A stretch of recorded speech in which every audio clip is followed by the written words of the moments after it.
안녕하세요. 결혼한 지 3년 만에 이혼을 결심한 30대 여성입니다.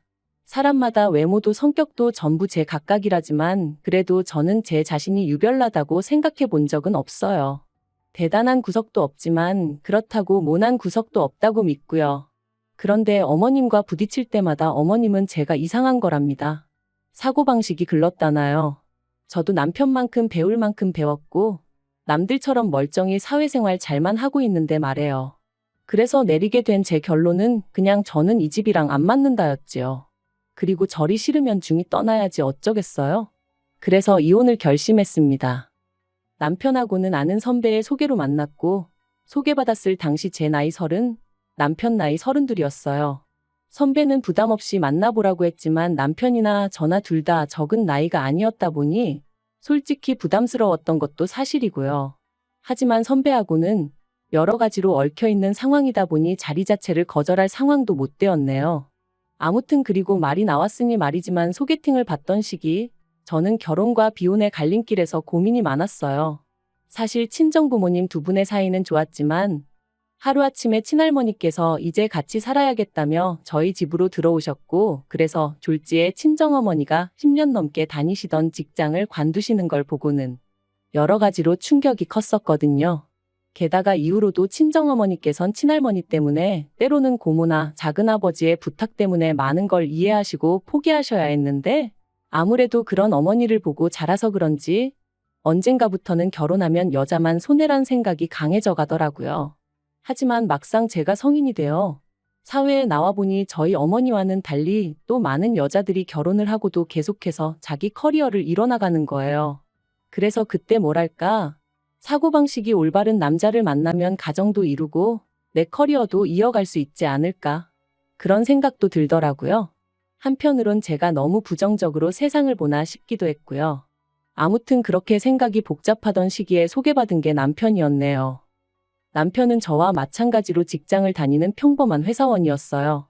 외모라던가 그런 건 모난 구석 없이 제 눈에는 나쁘지 않았고요. 그리고 무엇보다도 대화를 나눠보니 말수가 많지는 않아도 자기 의견도 확실하고 줏대도 있는 게 마음에 들대요.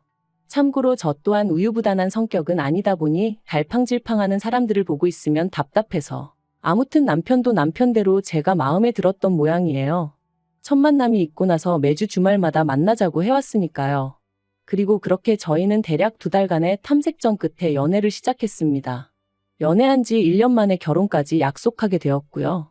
참고로 저는 못해도 인연은 만나보고 싶었지만 남편이 아버님 연세를 들먹이며 하루라도 빨리 자리 잡는 모습을 보여드리고 싶다고 저를 졸라서 어쩔 수가 없었네요.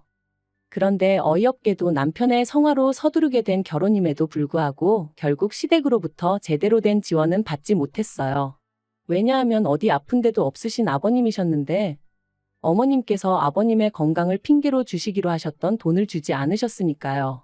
그리고 말이 나왔으니 말이지만 어머님이 되시는 이유가 그럴듯하게 들리기라도 했으면 저나 저희 친정부모님도 속은 상했겠지만 그 정도로 실망하진 않았을 거예요.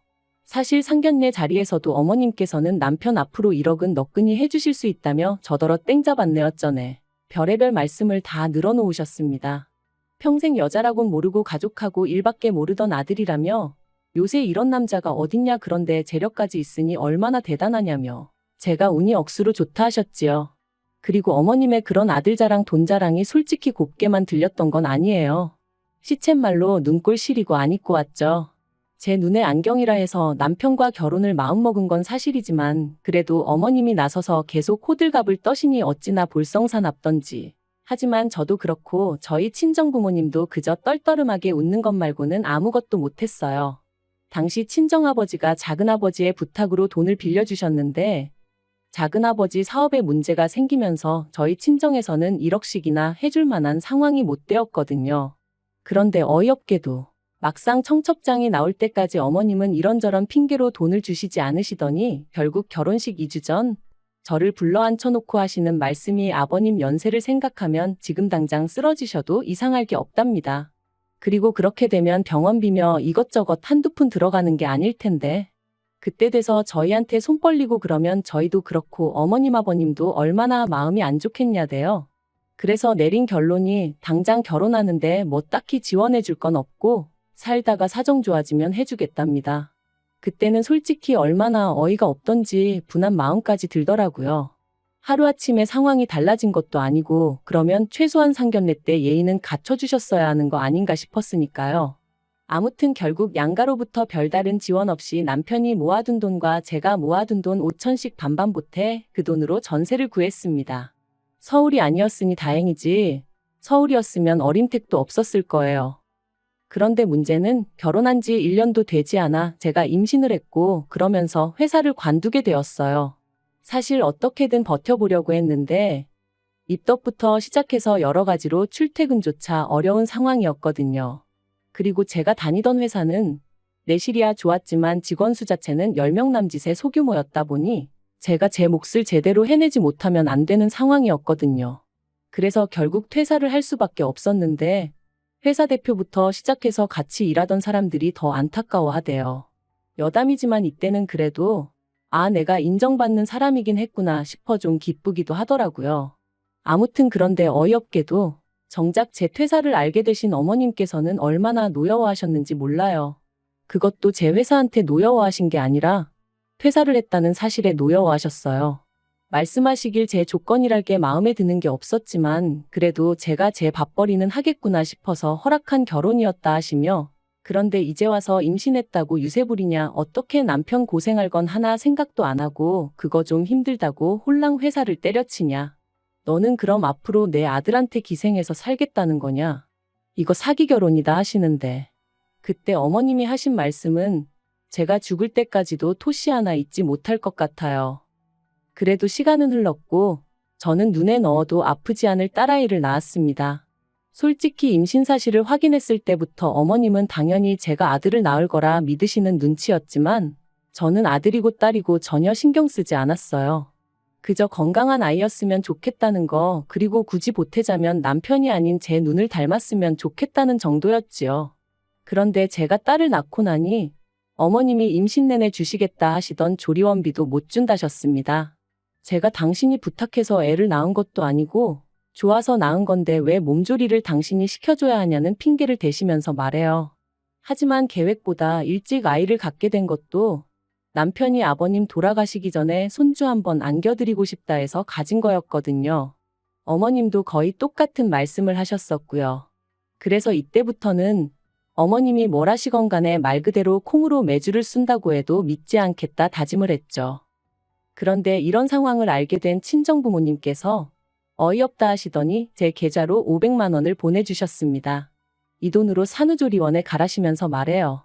놀란 제가 이 큰 돈이 어디서 나셨냐 하니까 친정어머니 말씀이 친정아버지가 저 시집 갈 때 뭐 하나 못 해준 게 늘 마음에 걸린다며 옆 동네 아파트의 경비로 취직을 하셨다대요.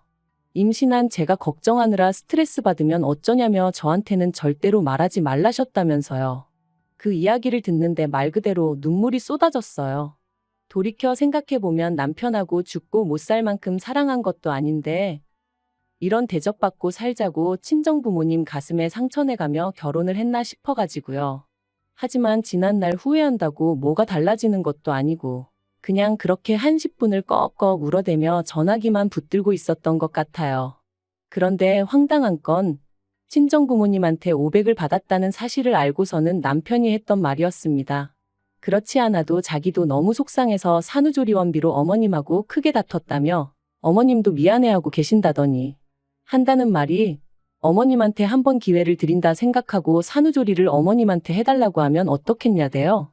그래서 제가 제정신이냐니까 산후조리를 꼭 집안인 다른 장소에 가서 해야 할 필요는 없지 않냐는 거예요. 그리고 덧붙이기를 대신 어머님한테는 산후조리를 도와주시는 거에 대한 감사한 마음으로 200만 원 정도만 드리면 서로 묵은 감정도 풀고 여러모로 좋지 않겠냐는데 아무리 애 아빠라지만 뭐 이런 인간이 다 있나 싶었죠. 그래서 말 그대로 남편한테 네가 사람이냐 그러고는 욕을 퍼부었어요.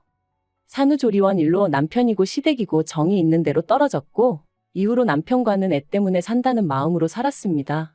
어머님은 저에게 사과 비슷한 말 한마디조차 하신 적도 없으셨고 저를 볼 때마다 애 키우는 게 유세냐 남들은 돈도 벌고 애도 키우고 다 하더라. 그리고 그럴 때면 저도 언젠가부터 그럼 어머님이 애 봐주실 거냐 따지고 들고 솔직히 봐주신다고 해도 맡길 생각도 없었지만 봐줄 생각도 없으신 분이 애도 키우고 돈도 벌어오라 타박을 하시니 저도 못할 말이 없더라고요. 그리고 이런 대화가 오갈 때마다 남편은 제 편을 들어주지 않았어요. 저더러 너도 이제 엄마니까 어머님 마음을 좀 이해해드릴 수는 없냐 그런 식이었죠. 어머님 입장에선 졸지에 외벌이를 하게 된 아들이 얼마나 안쓰러우면 그러시겠냐면서요. 저는 남편이란 사람 하나만 믿고 결혼한 건데 그리고 제가 일을 안 하고 싶어서 안 하고 있던 것도 아닌데 남편이 계속해서 어머님을 이해하라고만 하니 얼마나 섭섭했는지 모릅니다.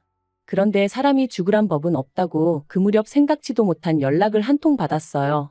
그건 바로 전에 일하던 회사 대표로부터 온 전화였죠. 저더러 어떻게 지내는지 묻더니 혹시 이직했냐대요. 저는 씁쓸히 웃으며 아이 때문에 아직은 어디 다닐 형편이 못 된다 했습니다. 그랬더니 그러면 아이 문제만 해결되면 복직할 수 있는 건지 묻더라고요. 대표가 말하길 회사가 다른 회사의 흡수합병이 되었고 그로 인해 사내 어린이집도 이용할 수 있게 되었답니다. 그리고는 늘 성실하고 열심히 일하던 제가 하루아침에 임신 때문에 관둔 게 늘 마음에 걸렸다는 거예요. 그래서 사내 어린이집 얘기가 나오자마자 저한테 연락해봐야겠다는 생각뿐이었다면서 참고로 대표 또한 애엄마였기에 제 마음을 헤아려 준 게 아닌가 싶어요. 아무튼 그렇게 저는 전 직장으로 하지만 훨씬 더 좋은 연봉과 복지를 보장받고 복직하게 되었습니다. 그리고 그때부턴 매번 네가 빈대냐 내 아들한테 빨대 꽂았냐 어쩌냐 하며 막말을 퍼부으시던 어머님도 더는 아무 말도 못하시대요. 남편도 중간에서 제대로 제 편 한번 들어준 적이 없다 보니 말을 아끼는 듯 했고요. 저는 내친김에 남편에게 살림과 아이에게 들어가는 생활비를 제외하곤 전부 다 각자 관리하자 선포했어요. 누군가는 저더러 남편이 외벌이할 때는 남편한테 생활비 다 써놓고 너가 돈 벌자마자 태도를 바꾸는 게 말이 되냐 할 수도 있지만 한 번도 생활비 넉넉하게 타 써본 적 없고 남편한테 돈 타서 쓰는 동안 제대로 된 옷 한 벌 사 입어본 적 없습니다. 대부분이 식비와 아이 육아에 들어갔기에 저는 떳떳했고 그래서 각출해서 관리하잔 소리도 할 수 있었던 거예요. 그리고 그렇게 생활을 이어간 지 2년째 되던 해 친정어머니의 환갑이셨습니다. 애시당초 남편에게 별 기대도 없었기에 같이 뭘 해야겠다는 계획도 세우지 않았어요. 아니나 다를까 남편도 저한테 장모님 생신인데 뭐 할 거냐 그런 건 묻지도 않았고요. 하긴 자기 부모님 생신도 제가 말해주지 않으면 깜빡깜빡하는 사람이었으니 뭘 기대했다면 기대한 제가 이상한 거였죠. 아무튼 그래서 친정부모님과 여행 가기 일주일 전 남편에게 친정부모님 모시고 일본에 간다 했어요. 친정어머니가 밥이나 한 끼 먹으면 되지 무슨 여행이냐 하셨지만 그래도 온천 여행이라도 한번 시켜드리고 싶은 게 자식된 제 마음이었거든요. 남편은 심드렁한 표정으로 알겠다 했고 잘 다녀오라 한마디 하대요. 말이라도 나도 같이 가야 되는 거 아니냐 돈은 있냐 묻지도 않았고요. 기대가 없었다고 말은 하지만 왜인지 서운했던 게 사실이에요. 그런데 지난달 초였어요. 어머님이 연락을 해오셔서는 대뜸 친정부모만 부모냐면서 어떻게 네 부모만 데리고 여행을 다녀왔냐 소리를 지르시대요. 그래서 제가 그게 아니라 환갑이시라 겸사겸사 다녀왔다 했습니다. 그리고는 어머님이 혹시 걱정하실까봐 드리는 말씀인데 어머님 아들 돈은 1원 한 푼 쓰지 않았다 했죠. 하지만 어머님께서는 그래도 그건 경우가 아니라며 화를 내셨고 당신 환갑 때는 아무것도 못했다며 하소연을 하셨습니다. 황당한 건 어머님 환갑 때는 제가 이 집 며느리가 아니었는데 말이죠. 어머님은 저희 친정어머니보다 나이가 6살이나 많으셨거든요. 그래서 제가 그러면 칠순 때 챙겨드리겠다 하니까 칠순까지 얼마나 남았는 줄 아느냐며 무조건 지금이라도 지나간 환갑을 챙겨달라셨어요. 어이도 없고 환장하겠더군요. 그렇게 전화로 1시간 10분을 시달린 끝에 알겠다 했습니다. 그런데 곰곰이 생각해보니까 제가 그걸 왜 해드려야 하나 싶더라고요. 그래서 남편한테 여행은 좀 과한 것 같다니까 저더러 알아서 하랍니다.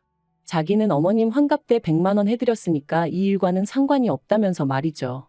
그리고 강 건너 불구경하듯 말하는 남편의 모습을 보고 있으니 그동안 어머님과 제가 갈등이 있을 때마다 남의 일마냥 먼 산만 보던 남편의 지난 과거들까지 떠오르면서 더더욱 억울하고 분한 마음이 들더라고요. 그래서 저도 이대로는 못 넘어가겠다. 말 그대로 복수를 해야겠다 싶대요. 그래서 어머님이 저한테 이렇게 주신다며 잔뜩 기대하게 만드셨던 것처럼 저도 여행 일정이며 이런저런 이야기로 남편과 어머님을 잔뜩 들뜨게 만들었어요. 그리고 출발 하루 전날 남편과 함께 어머님 댁에 찾아가 갑자기 사정이 생겨 여행을 못 갈 것 같다고 통보해버렸습니다. 영문도 모르고 같이 간 남편이 눈이 휘둥그레져서 저를 쳐다보더라고요. 그리고 역시나 제 예상대로 말 그대로 난리가 났어요. 제가 당신을 가지고 놀았다면서 세상에 이런 법이 어딨냐 하시더니 약속을 했으면 지켜야지 사람을 뭘로 보고 이런 짓을 하냐면서요. 그래서 저도 지지 않고 저는 어머님 사정을 다 이해해드렸는데 어머님은 왜 저를 이해 못해 주시냐 서운하다 받아쳤습니다. 어머님이 저한테 하셨던 말씀처럼 제가 무슨 빚을 진 것도 아니고 마음 같아선 해드리고 싶었지만 안 되는 걸 어떡하겠냐고요. 그랬더니 어머님도 더는 아무 말씀을 못 하시긴 하대요. 하지만 이 일로 남편 입에서 이혼 소리까지 나올 줄은 솔직히 꿈에도 생각을 못했습니다. 남편은 그저 저더러 너무하다며 어머님이 결혼할 때 돈 안 해주신 걸로 제가 이렇게 앙심을 품고 있을 줄은 몰랐다는 거예요. 그래서 돈이야 우리 친정에서도 안 해주셨는데 내가 무슨 앙심을 품고 있었겠냐 했습니다. 하지만 이후로 어머님이 돈 가지고 나를 얼마나 서운하게 하셨는지 당신은 알지 않냐고. 그때 맺힌 게 지금 이렇게 터져나온 것뿐이라 했죠. 하지만 남편은 저를 이해하려 노력하기보다는 그래도 어머님이 얼마나 상처를 받으셨겠냐며 제가 심했답니다. 그리고 그런 남편과 저도 더는 대화하고 싶지 않아 마음대로 생각하라 했는데 남편이 친정부모님과 여행하면서 든 돈이 얼마냐며 그 돈하고 똑같은 액수로 어머님한테 드리래요. 제 잘못에 대한 용서를 구하면서 말이죠. 그리고 그 말을 들으니 앞으로 살면서 이보다 더한 일들도 많을 텐데 그럴 때마다 남편은 제 편이 아니겠구나 싶은 생각이 들면서 이혼하자는 남편을 더 이상 붙잡고 싶지 않아졌습니다.